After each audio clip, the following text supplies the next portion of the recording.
welcome to Beyond Top 10 Tennis. My name is Dr. Ashley Morgan Berge and I'm your host. Today we are trying something very different. It is episode 88 of Beyond Top 10 Tennis.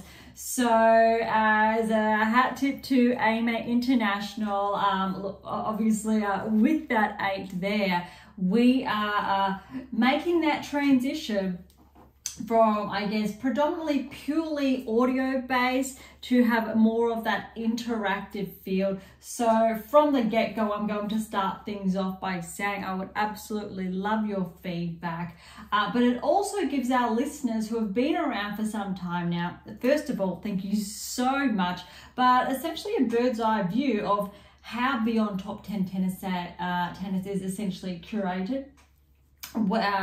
How and or where I am behind the scenes collating the data, looking essentially at real life analytics. But I think first and foremost as well, if you are new, thank you so much.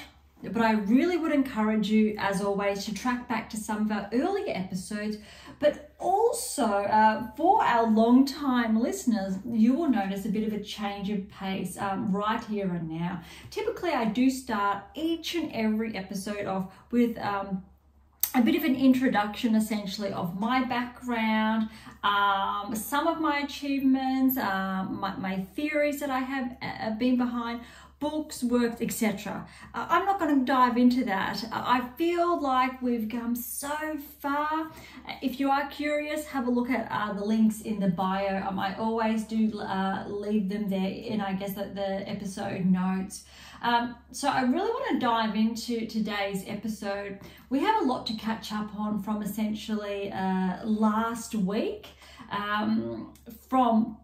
We've got new rankings out, and we want to wrap up the events from the Grand Prix to Geneva to Strasbourg to Lyon, and then dive into the French Open. But I think what's really important here, we're going to look at some key ranking movers that have happened over the past week. New rankings came out, essentially yesterday, that have really set the stage and showcased some really interesting markers, and some of them we have potentially looked at, so recall our predictive analytics, and some not so much. So we have, I will say, a third of the draw so far of the French underway. So we will wrap that up, and we are going to look at special additional episodes this week.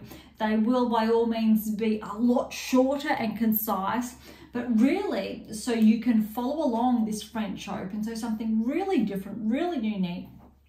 But today, of course, we want to start the week right by wrapping up rankings and the recent events. So let's dive into the rankings. As always, WTA Tour followed by the ATP Tour, and then we will wrap things up for the French. So, all right, over to the WTA top 100 today. We won't look at, say, the players who have qualified, their rankings, etc.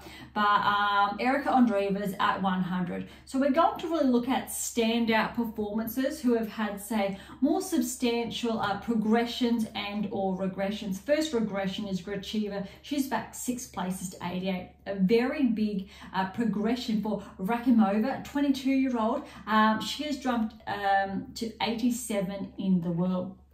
Next, we've got 10 points regression of Perra, a 29-year-old from the States. So she's back to 80. Tomova is up 9 places to 75. Seigman, she's been tracking really well this season. Let's remember, she's 36 years of age, typically a really powerful doubles player over the years, and she still is. But she's been getting some really solid singles results, which are very promising. But she is up 7 places to 71, and typically she has been able to hold a ranking around this range, sometimes higher over the years.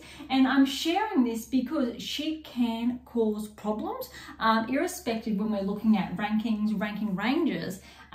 If you are a player inside the top 30, you come up against Seigman, it's not something to take lightly. All right, moving forward, regression 19 places to 67 is Bronzetti.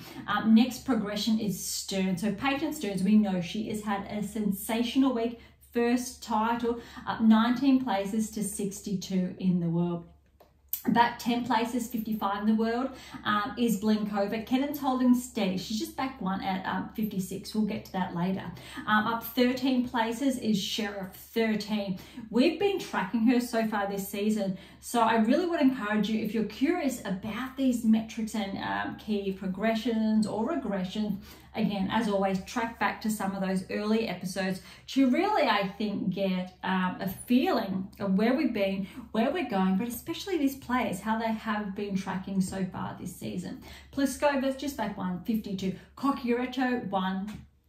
Progression, she's at 51. All right, up 5 places to 49 is Fretch. She has had a very good season. Kalinina up 8 places to 48 in the world. Lynette's up 4 to 46 in the world. Sorobes Tormo is up 3 to 43 in the world. All right, we're getting a little bit quicker now into the nitty gritty. All right, inside the top 30, all players, ironically, have maintained their hold there. Now, as we move into the top 20, we have some very small ranking movers, but a lot of these are courtesy of 2 very key players this week. Keys and Collins, standout results. All right, Kostruk's at 20, solid. Svitolina is back 2 places, not something to worry about. I'm really looking forward to see how she performs this week and or this fortnight at the French. Sanova is up 2 to 17 in the world. Paolini, she's back to 15. This will be her first Grand Slam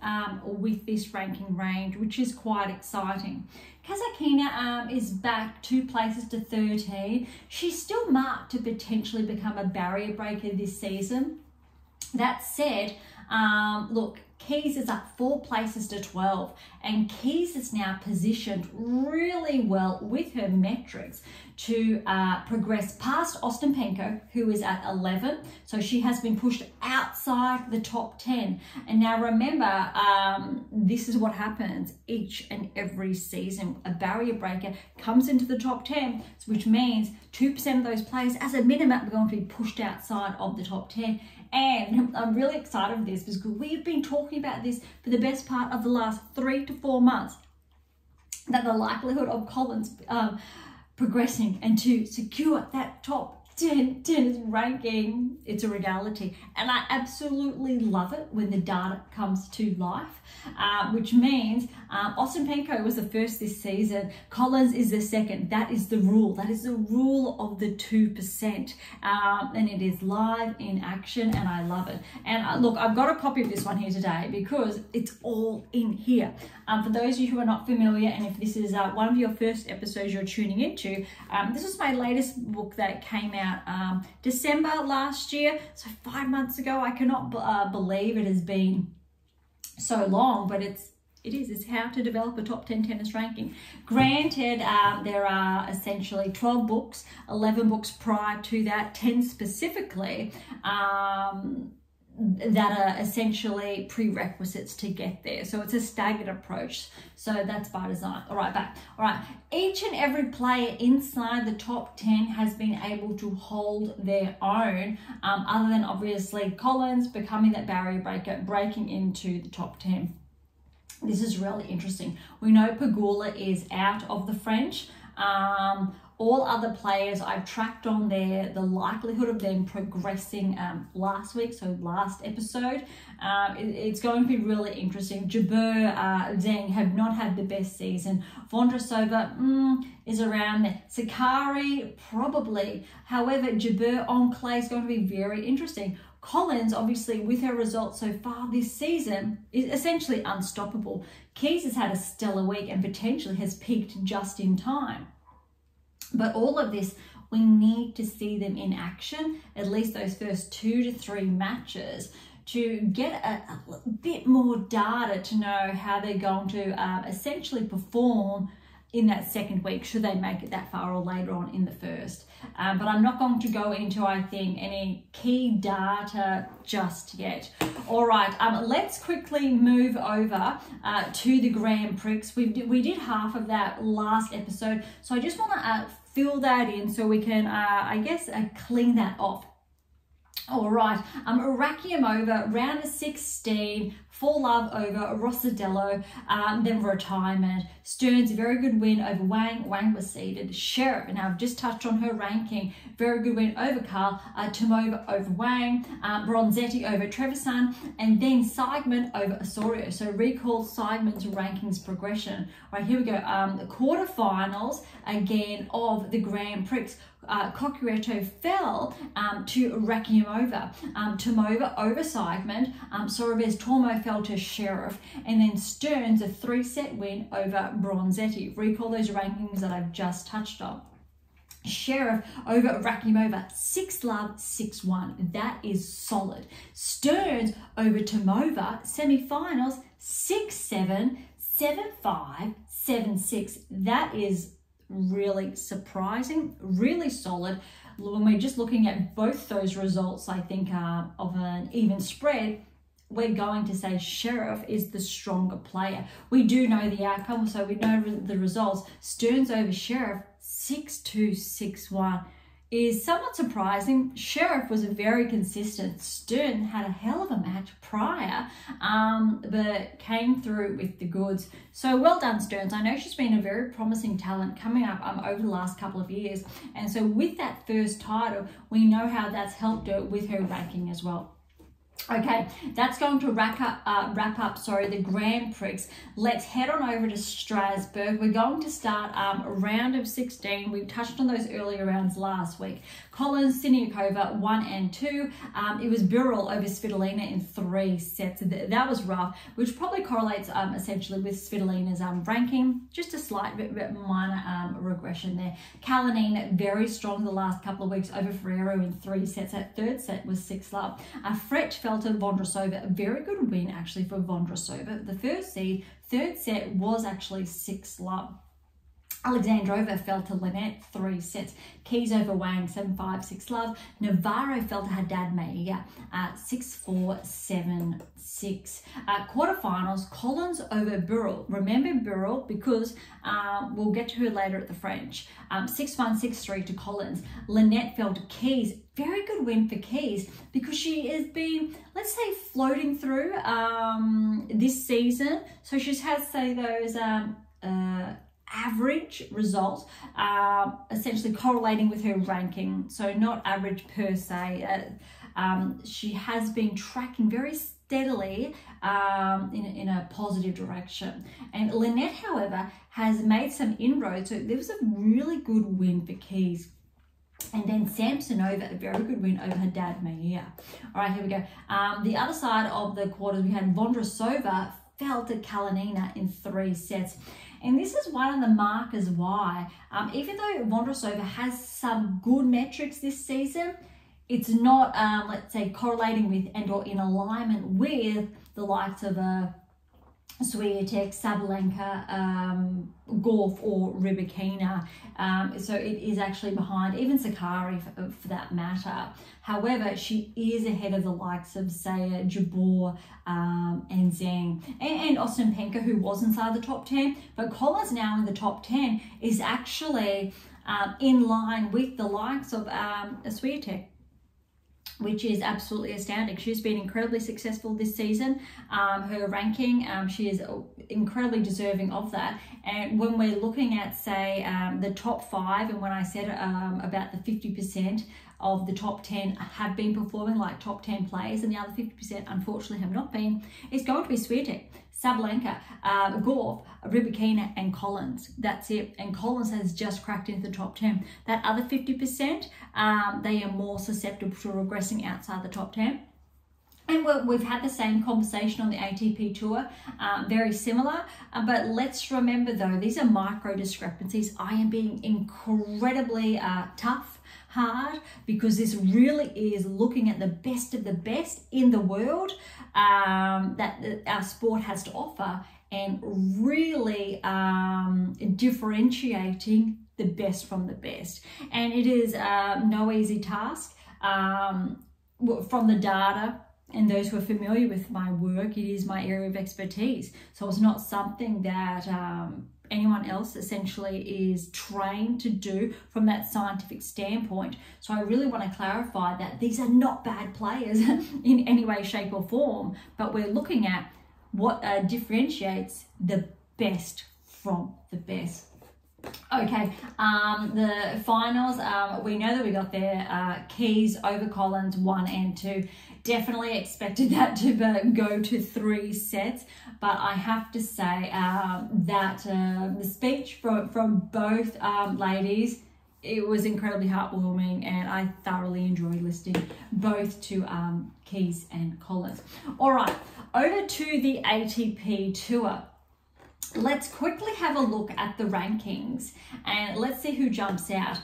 But I'm going to pinpoint some interesting rankings along the way to have a conversation of later when it gets to the French. So first is obviously Wawrinka. He's back 1. He's at 98 in the world. Berrettini, he's back 1. He's at 97. Nagal, Indian's first player, I believe, to crack inside the top 100. He's back just 1 to 95 in the world. Everyone else around this ranking range is let's say relatively steady. Gaston is up 16 places to 88 in the world. That's a very good leap. Nakashima is back 16 places. There's a regression there, 84 now in the world. Murray, and this is why, and I think you can see where I'm going with this, he's hovering, so he's steady there at 75 in the world. Moving forward now, Nadi's back to 72, Nishioka's up to 70, Rindikech is up 4 to 79, and O'Connell's back 4 to 68. This is significant. I apologize for the mispronunciation here, but Mpetshi Perricard is up 51 places to 66 in the world. That is absolutely substantial. That is a very good marker. Let's see over the coming weeks if he can maintain that ranking range around 66, and we can see some, let's say, healthy progressions there over the coming weeks. Okay, other noteworthy players, we've got Evans, he's back to 62. Michelson's up 5 to 60 in the world. Everyone else is really, it's 1 and or 2s around this ranking range. Eubanks is back 3 to 46 in the world. A couple of movers here. Darderi is up 7, so a 7-point progression here to 40 in the world. Monfils is up 1 at 37 in the world. Anali is just at 135. Macaque is up 10 to 35. Macaque has been tracking this season. He is on the radar. He has already had some very impressive wins. We know the results, and we will get there soon over the past week, but this is not surprising. Macaque has been tracking. He is on the verge of cracking into the top 30, which I'm going to say Macaque, the likelihood of him cracking into the top 30 over the next couple of weeks is incredibly high at this stage. Okay, inside the top 30, relatively steady for most players. Serralundo is back up 4 places, so to 27 in the world. Tabillo's up 124. Lehecha is at 1-point progression, 23 in the world. Auger Alisame, so Felix is back just 1, but it's hovering at 21. So pretty solid there. Jarry's had a 3-point regression, 19 in the world. Bullock's up to 17 in the world. Humbert's at 16 in the world. Everyone else is relatively steady there. Dibonor's just outside the top 10. Points wise, he is less than 100 from the top 10. If he has, let's say, a performance that outweighs Dimitrov at the French, the likelihood of Alex cracking back into the top 10 this season is incredibly high, if not shortly thereafter the French. Top 10, they've stayed the same, irrespective of ranking points. Djokovic has actually accumulated a couple of points despite his result, and we know Rudd with his result this week has also tracked up points. That said, it's all solid. Now, look, when we're looking at performers, we can go from Tsitsipas. He's performed quite well. And it's a bit tricky here. Rudd, yes. Rublev, only recently I'm going to say yes. And Sinner. Okay, is what I'm going to say. And very tough when you look at the rule of 50%. I'm ruling out Djokovic because this season he has not been performing, but it's very ironic even to say that because defending champion, 24 Grand Slams, he's just not at this point in time performing with that other so far this season. So I really want to clarify that because in no way, shape or form is it even possible to discount Djokovic when we're at that Grand Slam level. But when we're really pinpointing top 10, that 50% that are really standing out above and beyond all the other players, we know Sinner this season, he's had those results. Alcaraz has not had as consistent results. He's had some of those earlier round losses. Zverev hasn't made those finals. So he has actually been tracking more positively. Rublev has won that title recently. However, only up until the last couple of weeks, he was not performing at that level. Medvedev, let's say, was ahead of him. So this is really over the last, say, 4 weeks. Rudd, we know, has been performing as well, and Tsitsipas has been performing as well. We know both Dimitrov and Hurkacz have been performing really well this season. We know Medvedev has predominantly been making semi-finals or higher this season. And look, Alcaraz has quite well, except the last, I want to say, 2 months or let's say 6 weeks, just hasn't been making, say, semi-finals, finals as frequently. So the separation between these players on the ATP Tour, it's a very different discussion from the WTA Tour. However, we really have some front runners. So each to their own with their strengths, but again, it serves for a very interesting conversation, but it is not streamlined. It's almost two different data sets in this way, which makes it a little bit more tricky, but by all means incredibly interesting. All right, let's head over to Geneva and we'll kick off with the round of 16. So we know Djokovic had a 3-3 over Haffman, which was a really good win. Haffman has been performing quite steady this season, so that was a really clean win there for Djokovic. Shapovalov fell to Grekenspor in 3 sets. Look at this, 6-7, 7-6, 6-3. That was tough. Shapovalov is still wild card. Shapovalov has been inside the top 10. I'm still waiting for that ranking to track and to get enough of those wins under his belt to correlate then with that ranking. All right, Fritz fell to Michelson. This was actually somewhat surprising because the fortnight prior, Fritz had notched out some really good wins. So it's a little bit contradictory. Let's see how Fritz goes at the French. Up until this week, he looked like he potentially would definitely make the second week. Around the 16 for sure, but with I think this 3 sets loss to Michelson, it's not set in stone, I'll say. All right, Makak, really good win over Moreno-Gil and Boren in the qualifier in 3 sets. That 3rd set was a 6-0. Shevchenko walkover over Ruusuvuori. Kaboli, a good win over Shelton. Similar story to Fritz. Shelton had been tracking, let's say, pretty steady. Fritz actually more steady than Shelton so far, but Shelton's already got that title this season. I think Fritz does too from memory, but look, 3 sets Kaboli, that was actually a very good win. And I believe Shelton's title was on the green clay. I think it was Houston from memory. So let's see how he tracks at the French. It's going to be very interesting to see how his results unfold. Baez over Carabellis, Baena 3-0, Rudd over Offner in 3 sets. And Offner was a qualifier here. All right, quarterfinals, we had Djokovic over Grekenspor. So this is still good, 7-5, 6-1. That's a solid win. Okay, Makak over Michelson, 3-6. Kaboli over Shevchenko in straight sets, and Rudd over Baez. That was 3 sets. Although we know what's happened here. We know semi-finals is when Makak ranking progression, right?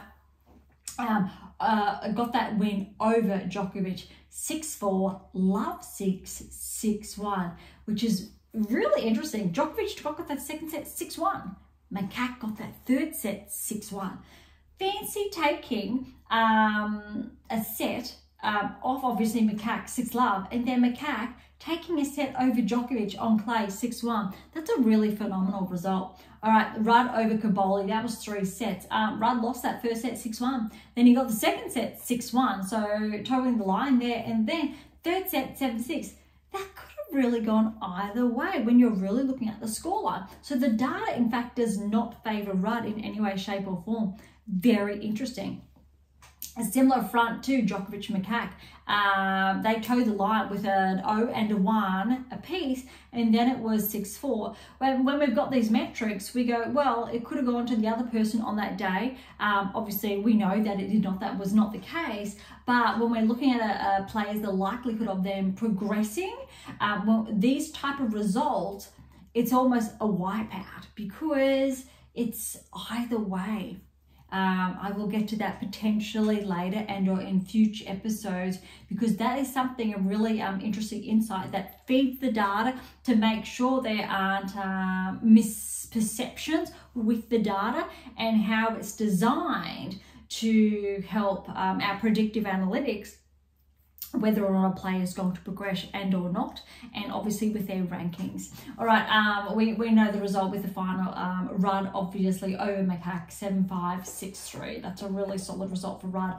I think that is his 2nd or 3rd title this season, and I think that is his 3rd or 4th appearance in a final this season.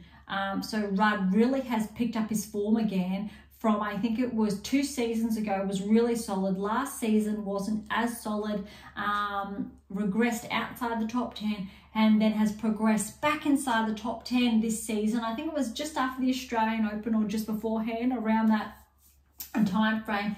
And he really has picked that form up again after, let's say, that a bit of a blip. So he actually has been really tracking quite positively this season, which really does put Rudd on track to perform very well this French Open. So I guess inadvertently what I'm saying here, even though Tsitsipas has been tracking quite well over the last couple of weeks, if Djokovic is not tracking as well, and if he does not perform at the French, Rudd and Tsitsipas are incredibly favoured.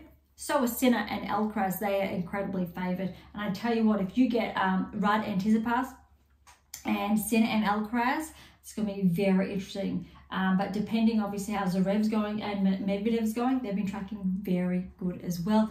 De Minaur, very good as well. I'm not going to be surprised if De Minaur makes the quarterfinals of the French, if not further. He definitely has the game. And one of the conversations I have been having around that, and I think I wrote in one of my recent articles over the last 2 weeks, is that recall the likes of Ferrero, who is coaching Alcaraz, to Chang. They really were those complete players that couldn't necessarily knock their opponents off the court, but they were steadfast, and that is what De Minaur's game reminds me of. Okay, let's head on over to Lyon, or the Parc Open, round of 16, and then we'll wrap things up and we'll head on over to the French. All right, Koper over Humbert, the #1 seed, 3 sets to Cherry over, say, both wild straight sets. We've got Darderi over Marino, straights. Tiafoe fell to Rinda neck in straight sets. Nishioka fell to Mpetshi Perricard. Really interesting. So that was a walkover. Mpetshi Perricard had that huge rankings progression, and he was the wild card, so that walkover really served him well. Gaston over Serralundo, 3 sets. Kotov over Moller, and Bublik over Vucic in straight sets. So quickly over then to the quarterfinals, Chevry over Koper, straight sets. Darderi over Rindenech, that was a walkover. Mpetshi Perricard over Gaston, another qualifier, 3 sets. That's where those points have come from. Bublik over Kotov in 3 sets. Look at this then as well. Mpetshi Perricard over Bublik, 4 and 5. That is really impressive, because that means his points, that very significant ranking progression, is courtesy of a very good win over a top 20 play in Bublik, who has been on form or in form this season. Other side was Mpetshi over Darderi, and the finals there we had Mpetshi Perricard over Mpetshi. So there we go. He actually won his first title, started off with a walkover. He entered the tournament with a wild card, and he ended up winning it. And I think that's a really powerful lesson for all players out there, irrespective of what your ranking is. If you get that wild card, you can turn that into gold, and you could have a potential draw like with Mpetshi Perricard, play the best tennis of your life, get that title, break into the top 100, and almost essentially crack into the top 50, which is absolutely phenomenal. Direct entry to the French because of that. That's really exciting. Okay, I am really happy that we've been able to wrap that up. That was a lot to get through, but it really gives time to track back in to the French Open. We haven't essentially gone through the draw. I think we're going to do that as we move forward, but let's have a look at the women's draw and what has been unfolding today, and then we will track on over to the men's draw, and we'll wrap up today's episode. All right, we do know tonight or today the matches that are going to be unfolding. I'm going to try and stay tight-lipped about that until tomorrow. All right, Osaka over Bronzetti, 6-1, 4-6, 7-5. This was a really interesting match. Definitely could have gone either way, but remember Bronzetti, how she has been tracking quite, she's had progressions with her ranking. Osaka, though, she really has been clawing her way. A very big note here. If Swiatek, all going well, wins her first round match against the qualifier, guess who she plays in the second round? Osaka. Wow. That is... that's mind-blowing. That's essentially like the other match that we are going to have today against Zverev and Nadal. Right, okay. Fett got 3 sets over Bouzez Madiero. That was 6-2, 3-6, 7-5. Buskova knocked out the 29th seed in Kudermetova, 6-2, 6-4. I remember a few weeks ago, I was discussing Krejcikova, her ranking, former French Open champion. Would be really interesting to see how she would progress potentially through Roland Garros or not.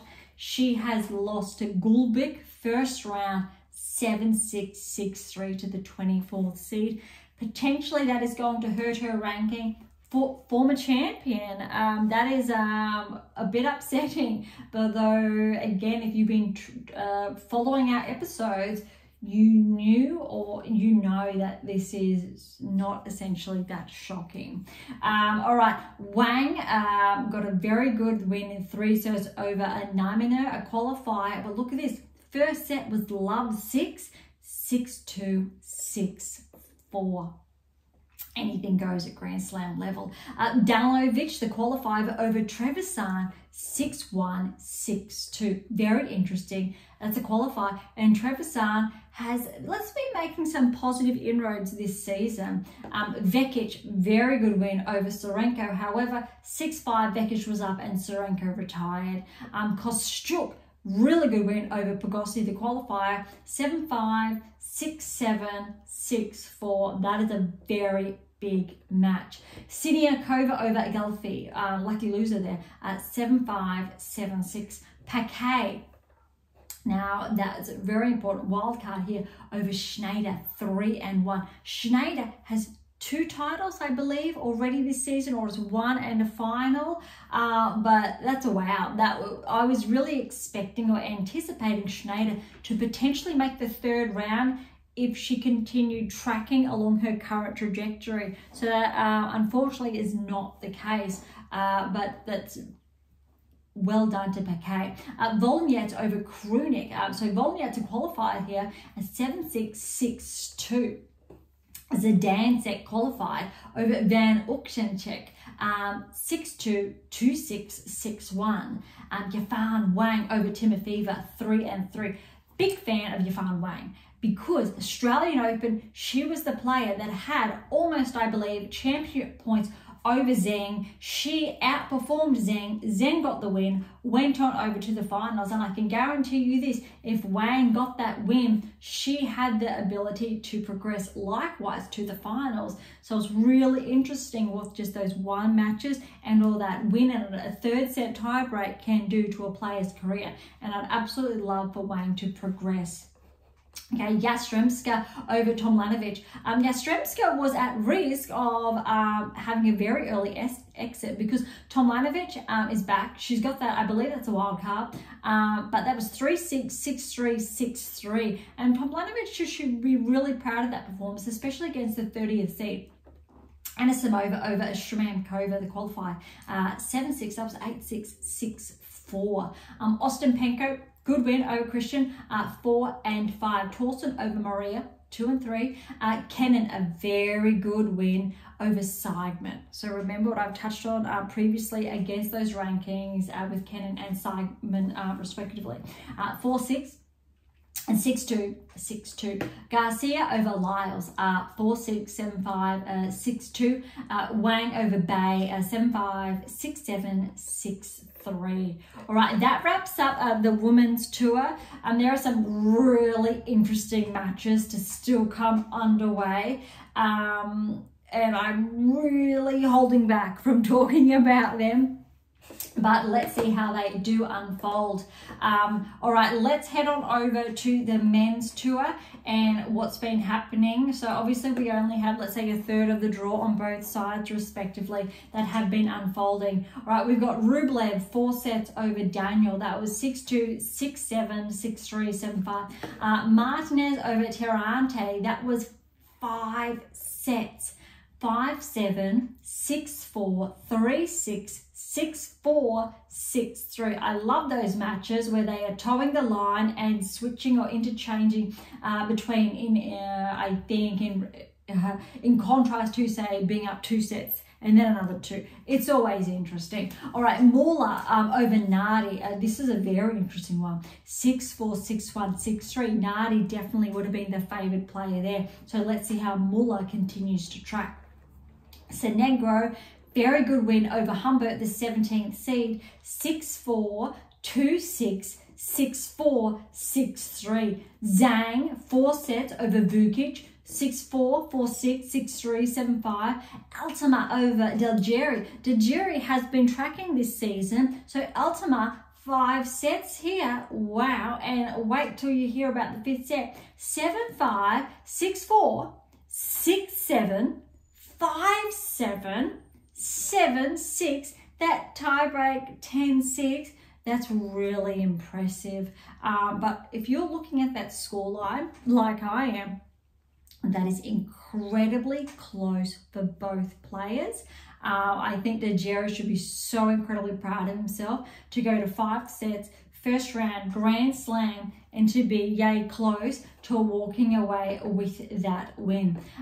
Look, this player, I am so happy to see him back, Nishikori. We know Nishikori is former top 10 player, I believe semi-finalist at multiple Grand Slams from memory, but we know that he's been up there for a long time. We have not heard much from him for the best part of the last couple of years, but I think this is his first potentially Grand Slam first round win in a while.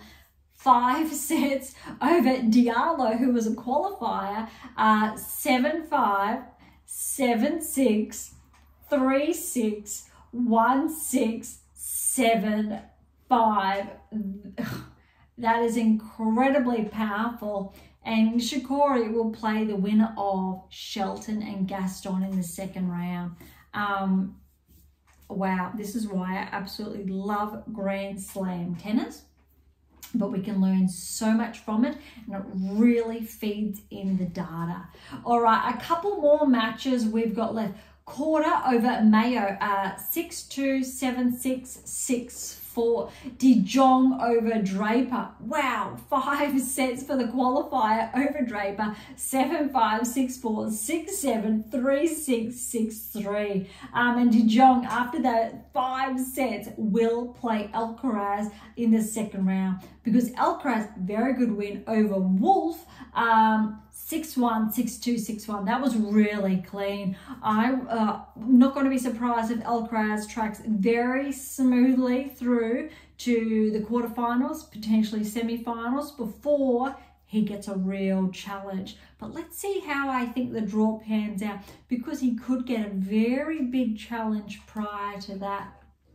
Okay, Hurkacz, this is surprising. Even though Hurkacz got the win over Mochizuki, a qualifier, 5 sets. Hurkacz has a title this season. He's been playing well, but 4-6, 6-3, 3-6, 6-love, 6-3. That is solid. 2 sets to 1, and then Hurkacz gets the next 2 sets. But Mochizuki should be so proud of himself, that qualifier, to take a top 10 player to 5 sets. It's absolutely sensational. Nakashima over Monero de Alboron, 4 sets, 6-1, 6-7, 6-3, 6-2. Martere over Thompson, 3-2 and 0. Marzan over Kukushkin, the qualifier, 2-2 and 3. Dimitrov over Kokrevich, 4-3 and 4. This is an interesting one. We know Jari has been tracking forward, 16th seed, top 20 player, Mute, 4 sets over Jari, 6-2, 6-1, 3-6, 6-love. That is powerful. All right, Offner. We touched on Offner a short time ago. 5-set win over Atamane, 3-6, 4-6. So down 2 sets to love, 7-6. 2 sets to love, gets through on a tiebreaker, turns it around to then win the last 2 sets, 6-2, 7-5. That is a really good match. That's solid. All right, last 2, Wawrinka, Murray, 4-4 and 2. I was really hoping, I think, for old time's sake, that this would go to 5 sets. Traditionally, I think Murray, ironically, despite the rankings we touched on a short time ago, was favoured, obviously, ahead of Wawrinka. And I think the rankings, they speak for themselves from that perspective. But Wawrinka, he's won the French before, I think over the last 20 years, between the likes of Federer, and we've had obviously Nadal throughout there, and Djokovic with a couple more. Wawrinka was there.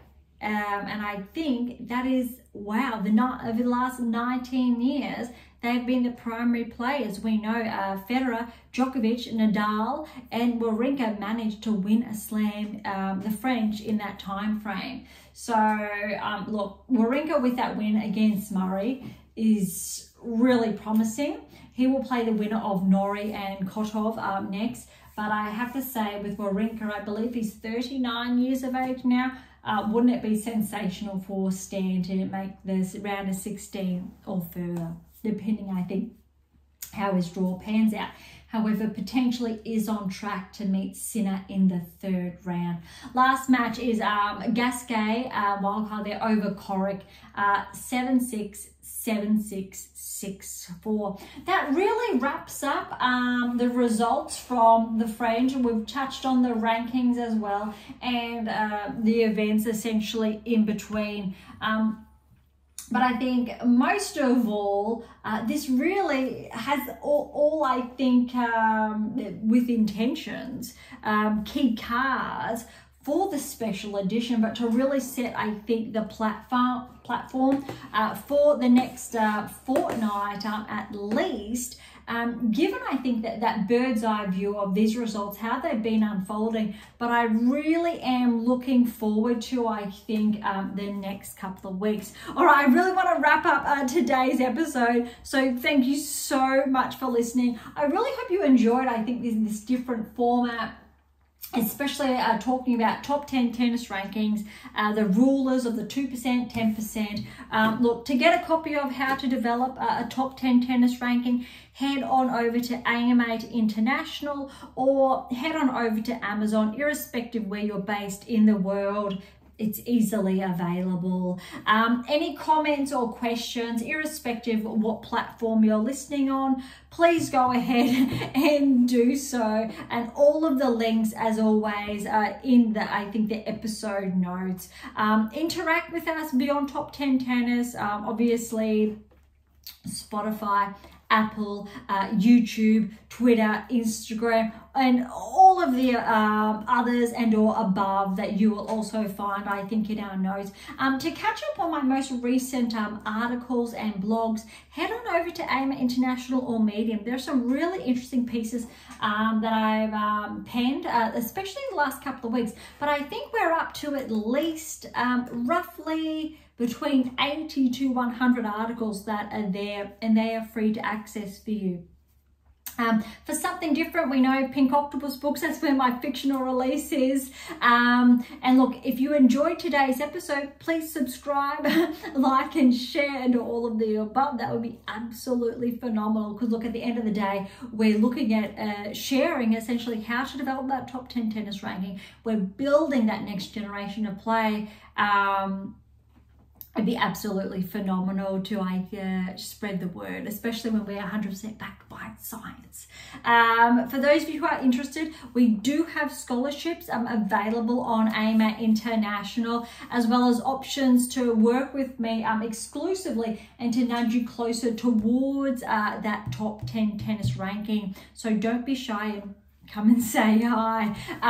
Okay, on that note, thank you so much for listening. I am so incredibly grateful. I am your host, Dr. Ashley Morgan Berge. I really hope you enjoyed this format. Today's episode is a little bit different, definitely a bit more laid back, but I really hope you enjoyed this new format. So look, this is Beyond Top 10 Tennis, and I'll see you next time.